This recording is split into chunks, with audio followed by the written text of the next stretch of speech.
अस्सलाम वालेकुम everybody, once again मैं आपका host Mazhar Iqbal and you are watching Kingdom of the Barrier. दोस्तों, आज की वीडियो जो इजराइल के ऊपर हमारी आखिरी किस्त है। इस किस्त में हम जंग कपूर के ऊपर बात करेंगे। इस जंग को अरब इजराइल की चौथी जंग भी कहा जाता है। इस जंग में पाकिस्तान की फ़िज़ाइया का क्या किरदार रहा है? इस जंग में अमेरिका इजराइल की मदद करता रहा। अगर अमेरिका इजराइल की मदद ना करता तो आज फ़लस्तीन का मसला हल हो चुका होता। इस जंग में इजराइली 250 हलाक हुए थे, वासिल जहन्नम हुए थे। नहर सोइज़ को मिस्र की माइशत में बुनियादी अहमियत हासिल थी, लेकिन ये नहर 6 रोज़ा जंग में इजराइली कब्जे के बाद से बंद हो गई थी। आमदनी के इस जरिए से महरूम हो जाने के बाद मिस्र को सऊदी अरब, कुवैत और लीबिया के इक़्तिसादी आमद पर इन्हिसार करना पड़ता था। जंग की क्या वजूहात थी, क्या पस मंज़र था?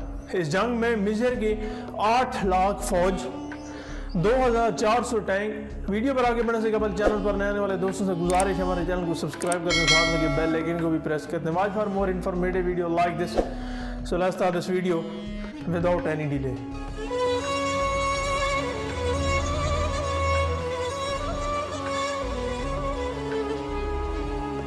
सो वेलकम बैक दोस्तों। जंग यौम कपूर, जंग रमज़ान या जंग अक्टूबर, जिसे अरब इजराइल जंग 1973 या चौथी अरब इजराइल जंग भी कहा जाता है। ये 6 अक्टूबर से लेकर 24 अक्टूबर 1973 के दरमियान मिस्र और शाम के अरब इत्तेहाद और इजराइल के दरमियान लड़ी गई थी। इस जंग का आगाज़ 6 अक्टूबर 1973 को हुआ और इसका जो इख्तिताम है वो 25 अक्टूबर 1973। ये जंग जिस जगह पे लड़ी गई उस मकाम का नाम नहर सोइज़, मुर्तफ़ा जोलान, जज़ीरा नुमा सेना, मशरिक़ वुस्ता है। एक तरफ इजराइल था, दूसरी तरफ मिस्र, सूरिया मतलब शाम, उर्दन और इराक़ थे। अगर हम इनके कायदीन की बात करें, इनको कौन लीड कर रहा था, तो इजराइल में से मूशे दायान, आरियल शारोन, ये लोग लीड कर रहे थे। और मुसलमानों की तरफ से साद अल शज़ली, अहमद इस्माइल अली, हसनी मुबारक, अनवर सादात थे। अगर हम कुव्वत की बात करें और वेपन्स की बात करें, तो जो मुसलमानों में से थे, मिस्र में से 8 लाख फौजी थे, 2400 टैंक थे, 2400 मुसल्लह गाड़ियाँ थी, 1120 तोप खाने थे, 690 हवाई जहाज से 161 हेलीकॉप्टर थे और 104 जंगी जहाज थे। ये मिस्र की तरफ से थे। अगर हम शाम की बात करें तो शाम की तरफ से 1400 टैंक, 800 से लेकर 900 मुसल्लह गाड़ियाँ, 600 तोप खाने, 350 हवाई जहाज और 36 हेलीकॉप्टर, 21 बहरी जहाज। और इराक़ की तरफ से 60,000 फौज, 700 टैंक, 500 मुसल्लह गाड़ियाँ, 200 तोप खाने और 73 हवाई जहाज और दीगर शुरका भी इस जंग में मौजूद थे। और इसी तरह अगर हम इजराइल की बात करें तो इजराइल की तरफ से 41,50,000 फौजी, 1,500 टैंक, 3,000 मुसल्लह गाड़ियाँ, 945 तोप खाने, 561 हवाई जहाज, 84 हेलीकॉप्टर और 38 बहरी जहाज, ये इसराइल की तरफ से थे उनकी फौज में। अगर इस जंग में हम नुकसान की बात करें तो मुसलमानों का नुकसान सबसे ज़्यादा हुआ था और मुसलमान ये जंग हार गए थे। अगर हलाकों की बात करें तो इसराइल के लगभग 3000 फौजी उनके हलाक हुए, जहन्नम वासिल हुए थे। 3000 से कम, लगभग 3000 बताया जाता है।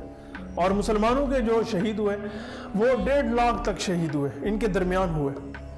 और जो टैंक थे, इजराइल के 400 टैंक तबाह हुए थे, 600 टैंकों को नुकसान हुआ था और 102 हवाई जहाज तबाह हुए थे। और मुसलमानों की तरफ से 2250 टैंक तबाह हुए थे और 432 हवाई जहाज तबाह हुए थे।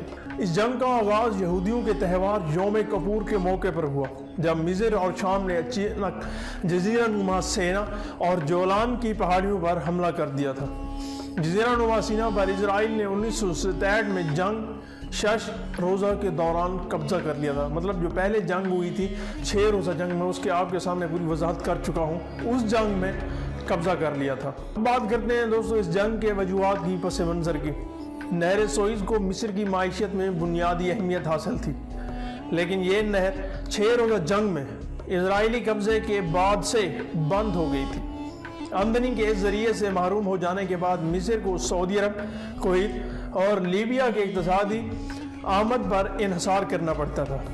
امداد پر اس مسئلے کو حل کرنے کے لیے مصر کے صدر انور سادات نے یہ پیشکش کی کہ اگر اسرائیلی نہر کے مشرقی ساحل سے واپس ہو جائے تو نہر سوئز کھول دی جائے گی، لیکن یہ مطالبہ تسلیم نہ کیا گیا۔ اسرائیلیوں نے اس کو ریجیکٹ کر دیا، جس پر مصر نے حملے کا فیصلہ کر لیا، کیونکہ اگر مصر حملہ نہ کرتا اس نہر کو چلانے کے لیے دوبارہ جو ہے اس کے فلو کے لیے، اس کی سٹیم کے لیے، تو مصر مر سکتا تھا۔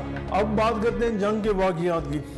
دوستو، ڈسکشن سے معاملہ حل نہ ہوا۔ ناکام کوششوں میں کامیابی نہ ملنے پر مصر نے 6 اکتوبر 1973 کو مصر نے حملہ کر دیا اور مصری افواج نے نہر پار کر کے اسرائیلی فوجوں کو مشرق کے ساحل سے نکال دیا۔